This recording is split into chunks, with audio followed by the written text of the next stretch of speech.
Most people think real estate is the safer path to wealth. You can see the house. You can touch the walls. You can stand on the land. It feels real. It feels stable.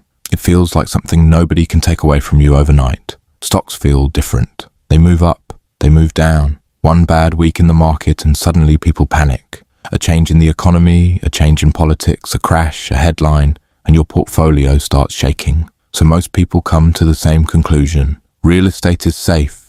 Stocks are risky. Case closed. But here's the problem. What feels safer is not always what actually builds more wealth. Because when most people compare real estate to stocks, they are not comparing the real math. They are comparing emotion to numbers. They are comparing the comfort of ownership to the fear of volatility. And those are not the same thing. So in this video, I want to show you the real math.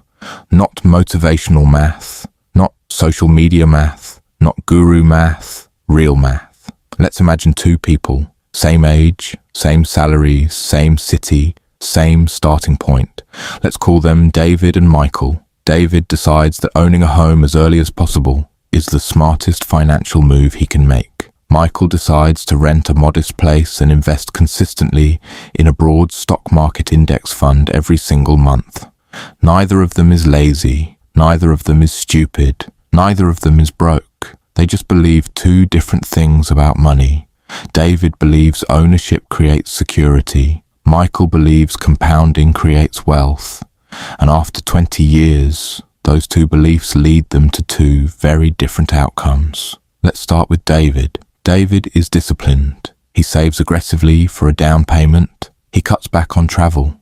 He delays investing. He puts almost every extra dollar into buying a house. Eventually, he buys one. And the moment he gets the keys, he feels like he made it. He is proud. His family is proud.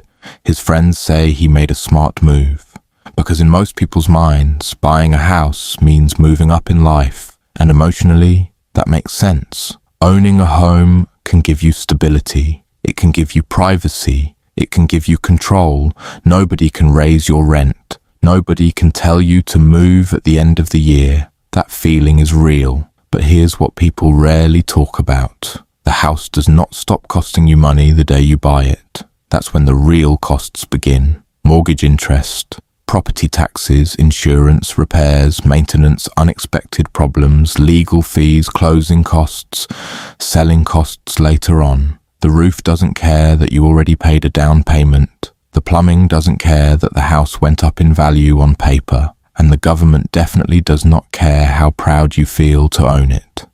So while David is building equity, he is also feeding a machine of ongoing costs that people love to ignore when they say things like, real estate always wins.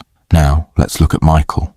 Michael makes a different choice. He rents a simpler place. Not because he can't buy, because he chooses flexibility. And every month, instead of pouring every spare dollar into a home deposit, renovation, furniture, repairs, and all the hidden costs of ownership, he invests consistently into a broad stock market index fund. No fancy stock picking. No trying to beat the market. No pretending to be a genius. Just steady, boring investing, month after month, year after year. And at first, David looks smarter, because David has something visible. A front door, a living room, a fence, a property value to brag about. Michael just has numbers on a screen, and that is where money psychology starts tricking people. People trust what they can see. A house feels safer because it is physical. Stocks feel risky because they are abstract. But your emotions are not a calculator. So let's run a simple example, and this is hypothetical, but it shows exactly where people get fooled. Let's say both David and Michael can afford to put the equivalent of $1,500 per month toward building wealth. David uses that money to buy a primary home. He puts a huge chunk into the down payment. Then every month he pays the mortgage, taxes, insurance, and maintenance. Over time, his home goes up in value. That sounds great. But the part most people skip is this. Not every dollar he puts into that house is building wealth. A lot of it is just cost. Interest is a cost. Maintenance is a cost. Taxes are a cost. Insurance is a cost. Selling fees later are a cost. So when someone says, my house went up by this much, the real question is, how much did it cost you to own that result? Because appreciation alone is not profit. Now let's look at Michael. Michael invests that same $1,500 every month into a broad stock market fund. Some years are ugly. Some years are amazing. Some years feel flat. But he keeps going. He does not stop because the market drops. He does not pause because of politics. He does not panic because of headlines. He keeps buying. And that consistency matters more than people think, because the real power of stocks is not excitement. It is compounding, and compounding looks boring in the beginning. Then it starts looking unfair. Now, fast forward 20 years. David owns a house that has appreciated. That sounds like a win. But when he subtracts what ownership really cost him over those years, the return is not nearly as magical as people made it sound. Meanwhile, Michael has a portfolio that grew quietly in the background. No one praised him for it at family gatherings. No one called him successful the day he bought his 100th monthly investment. But the math kept working, and in many cases that is the hidden truth. The person who looks less impressive in the short term often builds more wealth in the long term. And this is exactly why so many people get this decision wrong,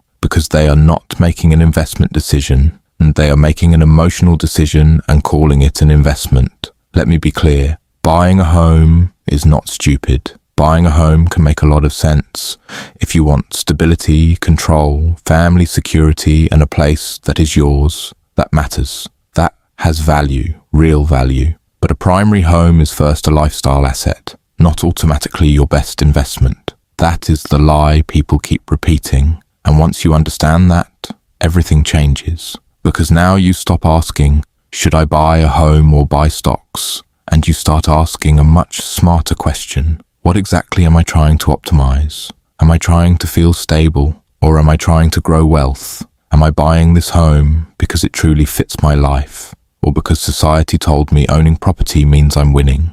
Am I calculating return, or am I paying for emotional comfort and pretending it is pure profit? Those are different questions, and they lead to different outcomes. Here's the part nobody wants to admit. A lot of people buy homes they cannot really afford, then spend years defending that decision by calling it an investment. But a bad investment with emotional benefits is still a bad investment, and an uncomfortable decision that compounds into real wealth is still a good one.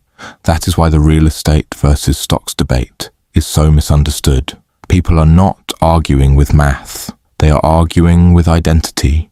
Owning a house feels grown up. It feels respectable. It feels safe. It feels like proof that your life is moving forward. Stocks do not give you that same emotional reward. They do not give you a building to point at. They do not give you a gate. They do not give you a roof you can show your relatives. They just grow quietly. And that is exactly why so many people underestimate them. The truth is simple. Real estate can build wealth. Stocks can build wealth, but they do not build it the same way. Real estate can give you leverage, control, and stability. Stocks can give you liquidity, flexibility, and stronger long-term compounding. The mistake is not buying a home. The mistake is assuming that because something feels safe, it must also be the best financial move. Sometimes it is, sometimes it is not. And if you never run the real math, you will never know the difference. So who wins? If your goal is emotional stability, control over your space, and the pride of ownership, real estate may absolutely win for you. But if your goal is pure, long-term wealth building, especially when you count all the hidden costs, stocks often win much more often than people want to admit. And that is the real math. Not that real estate is useless, not that stocks are perfect, but that your home can be a great place to live while still being an overrated investment. That is the part most people never hear. They are told to buy property. They are told it always goes up. They are told ownership is the safest path. What they are not told is how expensive that safety can be, and what that same money could have become if it had been compounding elsewhere the whole time. So before you call your house your best investment, ask yourself one question. If I had put this same discipline, this same consistency, and this same monthly commitment into long-term investing for 20 years. What would the math say? Because sometimes the asset that makes you feel the richest is not the one that actually makes you rich. And that difference can cost people decades. If this changed the way you think about money, subscribe, because the biggest financial mistakes are usually the ones that sound the most normal.